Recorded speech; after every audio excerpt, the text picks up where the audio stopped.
Skyrise Academy. How is your preparation going? How is the enthusiasm? All good? Great.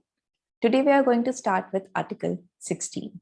Article 16 deals with equality of employment in the matters of public employment. So it deals with, I am sure I fumbled up here and there. So it deals with basically equality of opportunities in the matters of public employment. So it is a long article because there have been several amendments to it. So more or less it deals with the employment of everyone, and it states that the citizens should not be discriminated only on the grounds of religion, race, caste, sex, descent, and place of birth and place of residence, or any of them. So under Article 15, we have learned that there are 5 grounds under which the discrimination is prohibited. In Article 16, 2 more grounds are added, which are descent and the place of residence. So on these basis of these grounds, the person should not be discriminated in the matters of employment. However, now, so clause 1 and 2 are the general clauses, and further, the rest of the clauses are the exception to the general clauses. It's the same pattern in almost all the articles. So nothing in this article shall prevent the Parliament from making any law for prescribing in regard to class or classes of employment or appointment to any office under the government or local authority, any requirement as to the resident. So here, the residence is now being given as an exception under special circumstances. So people can be discriminated on the basis of residence under special circumstances as directed by the Parliament. Nothing in this article shall prevent the state from making any provisions for reservation of in favor of backward classes or citizens which is not adequately represented. So next exception is given to the backward classes who are not adequately represented. Further, nothing in this article shall prevent state from making any provisions in the matters of promotion. Now this has been inserted to overrule the judgments given by the Supreme Court. This has been done by this Parliament in several instances. So this clause was inserted to overrule a certain judgment of the Supreme Court. We will discuss later. So basically it means that the article doesn't prevent the state from making any reservation in the matters of promotion with constitutional seniority in the favor of SCs and STs. Next clause is again inserted to overrule, to nullify the effect of judgment by the Supreme Court. So it states that any unfulfilled vacancies, so any of the vacancies, if it is unfilled for a particular year, then it has to be carried forward to the next year and has to be treated as separate class of vacancies. And the 50% ceiling shouldn't be applied to them. Then nothing in this article shall affect the operation of any law which is relating to the religious institutions. And lastly, it shouldn't prevent the state from making any provisions in favor of economical weaker sections of the citizens to the maximum of 10%. So these are the 6 clauses of Article 16. So let's see them one by one in detail with supporting case laws. So under Article 16(1), it is basically the part from Article 14. Article 14 provides for the equality of equality before law and equal protections of law, and Articles 14 and 16 are closely interconnected. So Article 16 basically takes its root from Article 14. Article 14 is general in nature, whereas Article 16 specifically deals with employment. Article 16 also applies only to the citizens, whereas Article 14 applies to citizens and non-citizens. Do remember these differences. They are very fine lines and are important from prelims point of view. So what is the scope? This is very interesting. The scope is just limited to the public employment and not the private employment. So under the private employment, the employer can discriminate, but under the public employment, the state has to follow the certain rules and the fundamental rights. State derives its power to issue the post and provide jobs to people under the statutory rules framed under Article 309, which deals with recruitment and conditions of service of persons serving Union and the State of Constitution of India. However, rules should be just and it should provide equal opportunities to all the citizens. Article 16 doesn't bar reasonable classification. The main agenda of Article 16 is that the person who is similarly situated should be treated similarly. Equal should be treated equally and unequal should be treated unequally. Those who are similarly circumstanced are entitled to equal treatment. So main object is to create a constitutional right of equality of opportunity in the matters of public employment. So it is very affirmative and guarantees equality amongst the equals at all stages of employment. Supreme Court held that fixation of a particular qualification for a particular post amounts to discrimination. So if someone wants to appoint a person who has a special qualification, but it is not relevant to the job profile, and so it adds that someone who is having this degree is suited for the job and then gives the job to that particular person, then it has been held to be null and void, because the qualification requirement should be based on some reasonable criteria. So in another case, the court held that there is clear distinction between the trained teacher and an untrained teacher. Such a distinction is legal, valid, rational, and reasonable. So there should be a rational reason behind the certain requirement, right? So Article 16, Clause 2 provides the 7 grounds on which discrimination is prohibited.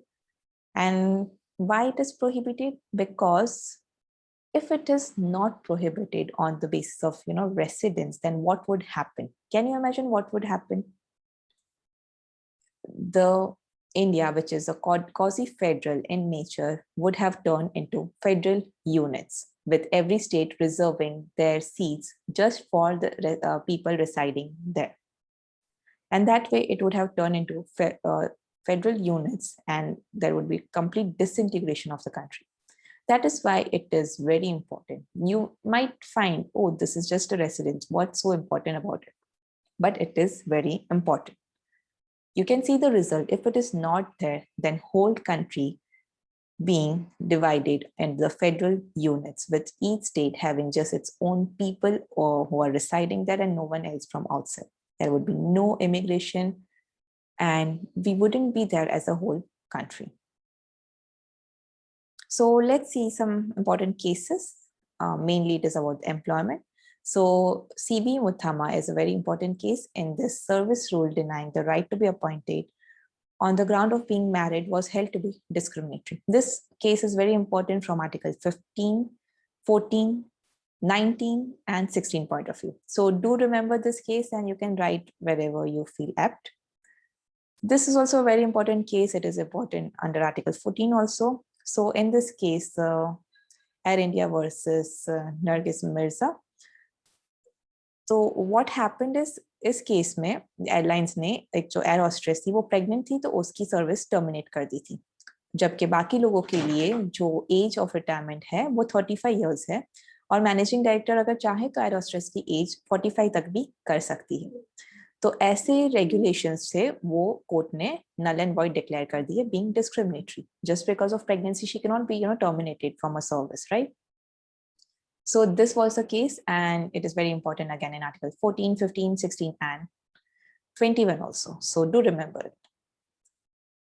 Next is where there is absence of service conditions. So under Article 309, the rules governing the service conditions can be made by the government unilaterally, and it is not a contract based. So they can really make rules unilaterally and the employees have to follow it. But the rules and regulations have to be just and reasonable and not unjust. If they are unjust, then they are liable to be checked by this, reviewed by the Supreme Court, and if they are unjust, they can be struck down by the court. Government employee. The legal position of the government servant is more or less of status, and there is no contract basically. So the rules can be unilaterally altered without the consent of the employees. Rules framed by the executive shall be consistent with the fundamental rights. So appointment on compassionate ground, ये हमने कई बार सुना होगा ना कि अगर कोई government job में है और उनकी अनटाइमली ऐसे डेथ हो जाती है, तो उनके फैमिली मेंबर्स को, उनकी वाइफ को या फिर बच्चों को उनका जॉब दी जाती है. काफी लोगों ने सुना होगा. सो ये कंपैशनेट अपॉइंटमेंट बोला जाता है, and this has been held valid by the Supreme Court because the family is in a very dire condition. There is no earning member in the family, and that is why this discrimination has been held valid. Now, what is the situation in promotion? So no employee has basically right to promotion, but everyone has right to be considered for promotion. So seniority का भी एक question आता है कि fixation regarding seniority in cadre. So no one has a vested right to seniority, but employment has an interest in seniority. So it depends on the rules, whether the rules consider seniority or not for promotions. Now, the next is equal pay for equal work. Supreme Court has deduced the principle of equal pay for equal work from Article 14, 16, 39D. So 39D basically is a directive principle which directs the state to make efforts for the equal pay for equal work for all the stations. So no such principle is expressly given in the Indian Constitution, but now it has matured as a fundamental right. However, it is not in reality equal pay for equal work. The most recent example is of the Bollywood industry. The film stars, the actors and the actresses are not paid equally, and there is a huge gap between the payment. So this is from the current affairs point of view. So if a question is asked, what do you think it is implemented equal pay for equal work? Then you can say, we do have provisions, state is trying to, but in certain industries, it's still not implemented. So you should think this way, you should connect the dots and then you can have a wholesome answer in your mains paper and that will fetch you more marks. So here the state of Madhya Pradesh versus Pramod Bhartiya, Supreme Court held that doctrine of equal pay for equal work is implicit under the doctrine of equality enshrined under Article 40. And as I said, it is also from the Article 39D, a directive principle. Now there are a few exceptions. So these were the general clauses under which discrimination is prohibited in the matters of public employment, but there is a catch, there are exceptions. Let's see them one by one. So it has more exceptions and there are more case laws and there are more burning issues. So let's deal with them. So first requirement as to the residents within the state or union territory, the parliament can make a law to prescribe the condition as residence for employment. Now here the power has been given to the parliament and not to the states to have this as a condition or a qualification. Because if it is given to the states, then they are subject to local pressures and tempted to create all kinds of barriers in the matters of public services. So to prevent the abuse of power, the power has been given to the parliament and not to the state legislatures to prescribe requirement of residence as a qualification for appointment to certain post. Now it has been allowed because state spends a lot in upkeeping of the educational institutions, of the corporate, of the industries. So state wants that the people stay there and their people get the job. And that is why it has been allowed. Some states are not in the good conditions. For example, Himachal Pradesh, Manipur, Tripura, and Telangana. So in those states, the prescription as to requirement to the residents is allowed. It is also an exception to this article, and the parliament has enacted Public Employment Requirement as to the Residence Act 1957. So, however, a part of act which prescribed residence as qualification of government services in Telangana was declared unconstitutional. So this requirement cannot be given for just a part of the state. It has to be given for the whole of the state. Telangana is now a state, but that time it was part of Andhra Pradesh. Now, if it is given just for the state of Telangana, then it is valid. But when this judgment was given, it was part of Andhra Pradesh, and the prescription for residence as a qualification cannot be given just for the part of state. That is the main outcome of this case. Now, when we link it to the current affairs, domicile-based job quota is still valid and has been practiced in many states. So Madhya Pradesh government announced to reserve all the government jobs for the children of the state. So here there is the soils of the son of the soils concept who have cleared class 10 and 12 examination. So it challenges right to equality, but it has been allowed because there are several case laws. So issue of legislation of soils of the son of the soils was discussed, and the court expressed the opinion that such policies should be unconstitutional, but didn't expressly rule it out. Later, the Supreme Court has also affirmed the rule in Pradeep Jain and to strike down a government policy that gave 5% extra weightage. So here the Supreme Court struck down a rule. However, domicile-based reservation was challenged later, and the court held that it is valid and it is not violative of Article 15 because there is a difference between place of birth and place of residence. So it held that the Article 15(1), which deals with the place of birth, cannot be evoked for the conditions requiring place of residence. Allahabad High Court had struck down a recruitment notification which prescribed preference to women who are original residents. So here the original residents cannot be governed. However, some other states with domicile quota are Maharashtra, Karnataka, Andhra Pradesh, Madhya Pradesh. Telangana also allows tax concessions to the industries which reserved jobs for the locals in the state. So all this is also linked with the election mandate, because when they reserve this, the people of the state vote for the certain parties. So more or less the domicile based quota is still valid, though Supreme Court has discouraged it, but it is not held invalid. In few cases when it is clearly evident, like the original residence, so such notifications are struck down by courts from time to time. In Haryana also, Haryana State Employment of Local Candidates Act 2015. So this was recently in news, and the act said that 75% reservation for the local youth in the private sector jobs that will offer salary of not less than 30,000. So this act came into force in 2022. Earlier, it was stayed by the High Court of Punjab. However, a special leave petition was filed by State of Haryana in Supreme Court, and Supreme Court set aside the stay of High Court on the grounds that no sufficient reasons for staying the legislation was given. So this is valid. Now the state of Haryana provides 75% reservation for local youth.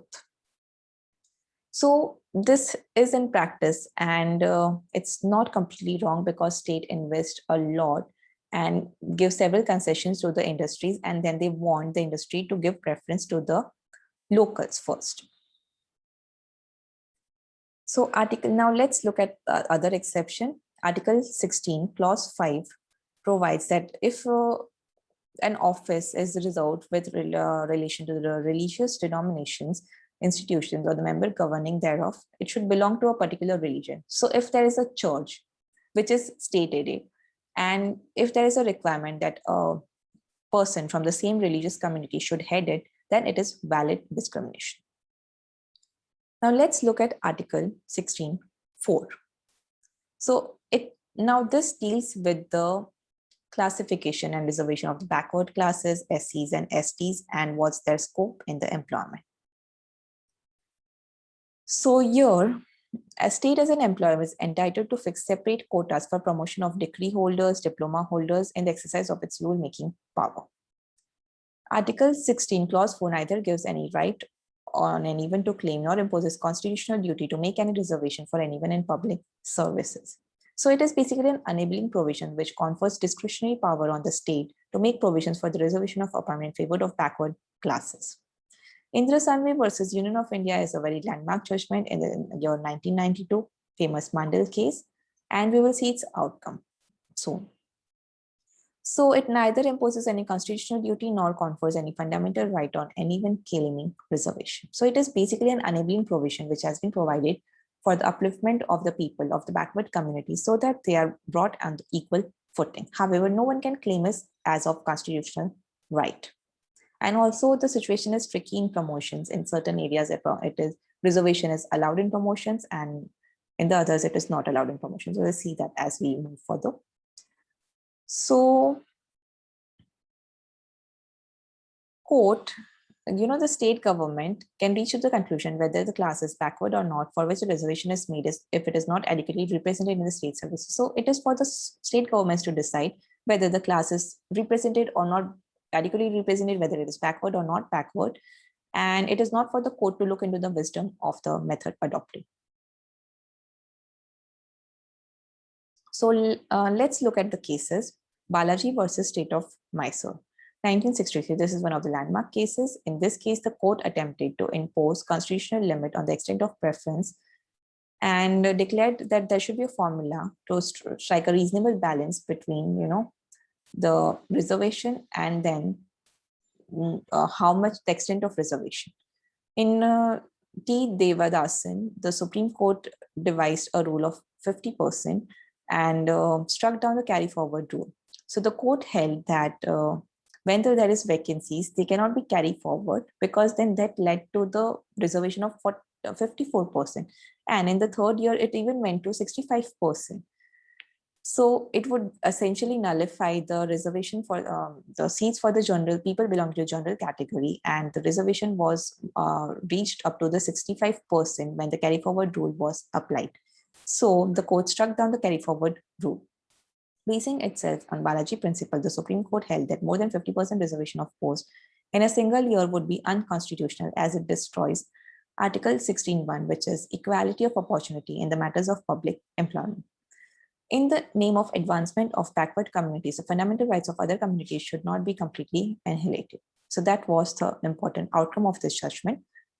Later in the Thomas case, this is also a very important case, the court held that it was permissible to give preferential treatment to SCs and STs outside Article 16(4). So in this particular case, the state government of Kerala had made rules for the promotion from the cadre of lower division of clerks to the higher cadre of upper division of clerks, depending on the passing of tests within 2 years. However, for SCs and STs, the exemption was granted for a longer period. They were given 2 extra years to pass this test. This exemption was challenged as discriminatory. However, the court held that it is not discriminatory, and preferential treatment can be given to them outside Article 16(4). Supreme Court, however, has showed consciousness of not exceeding reservation and held that the basis of classification has to be backward. Preferential treatment according to the backward classes has to be reasonable. So general people are given 2 years, they are given 4 years, because the state government held that they are not adequately represented and they need this relaxation so that they can come to the equal footing.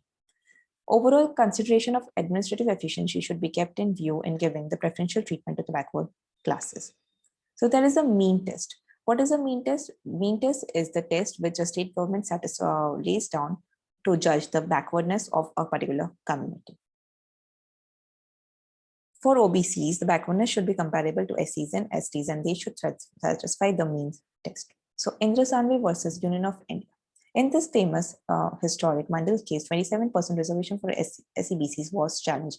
Another controversial issue was whether the reservation could exceed 50%.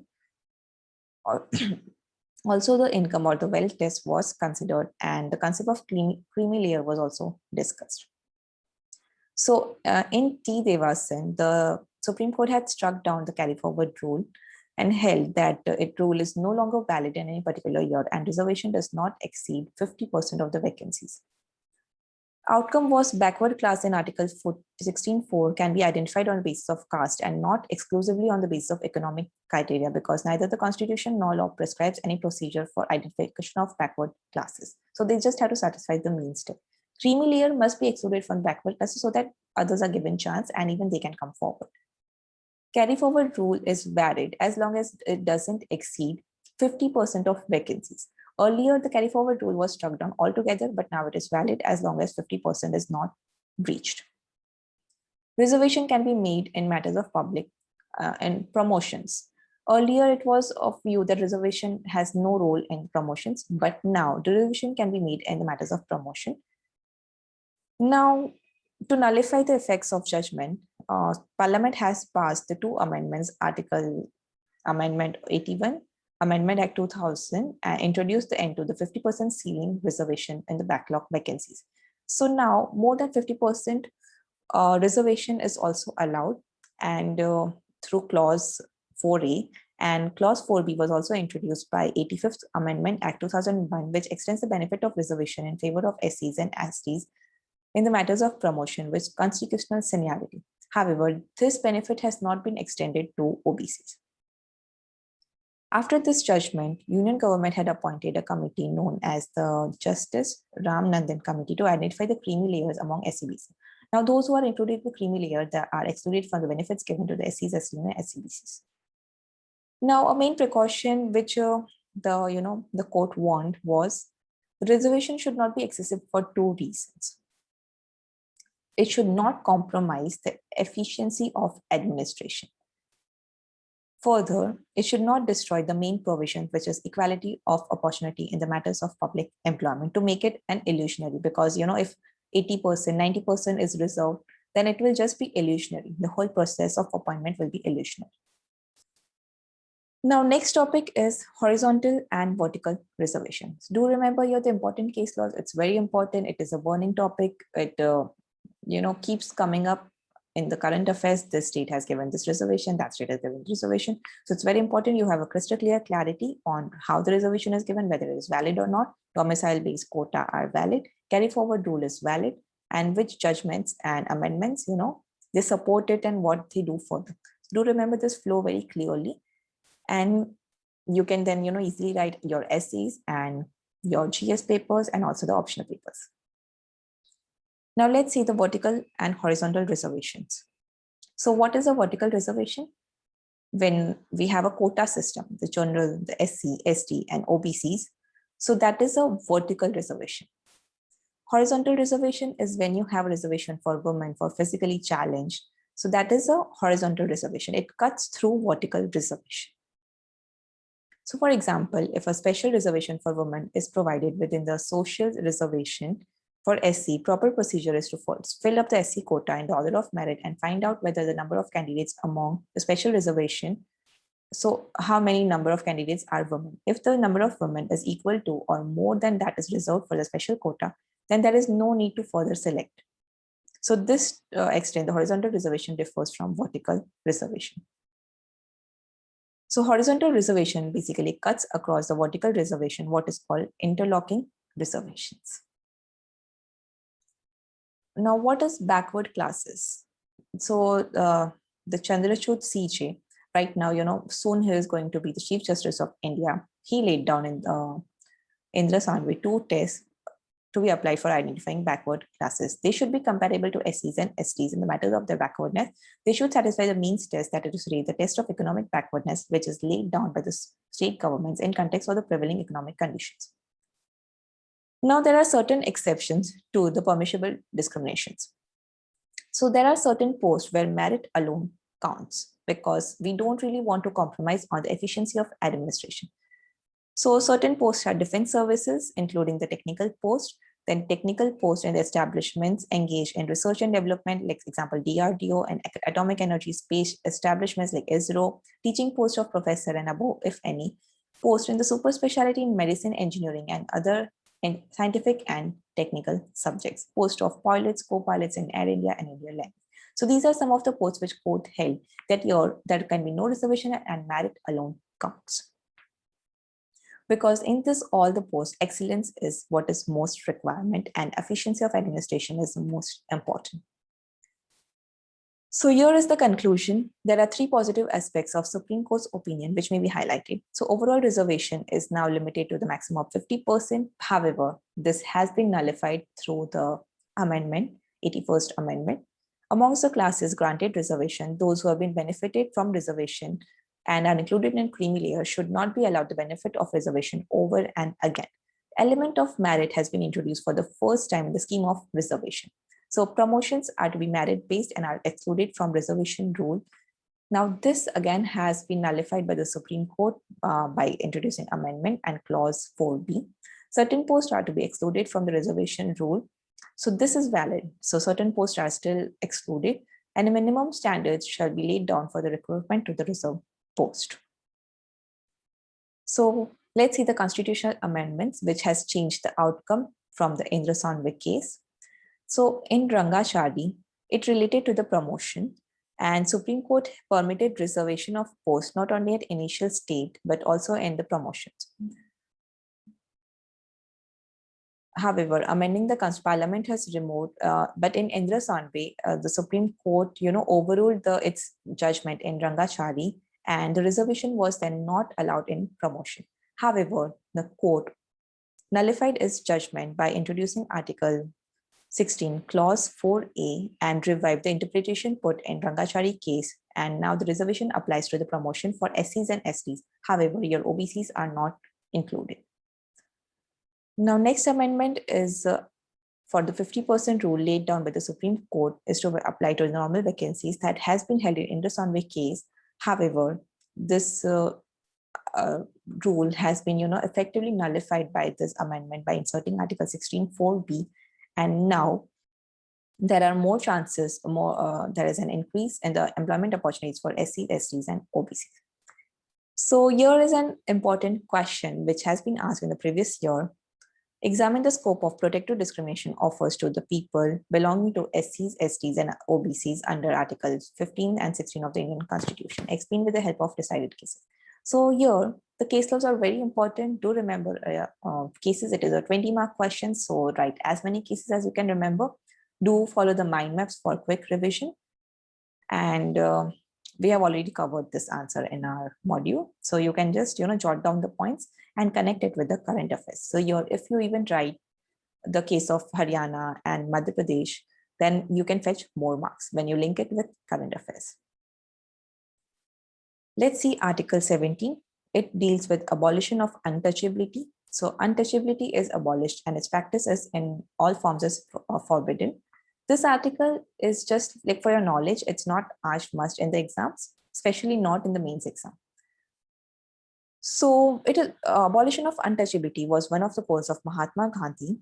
It adopted the Gandhian vision, and its important feature are it abolishes untouchability in its practice in all forms and declares the enforcement of any disability arising out of untouchability shall be an offense punishable under law.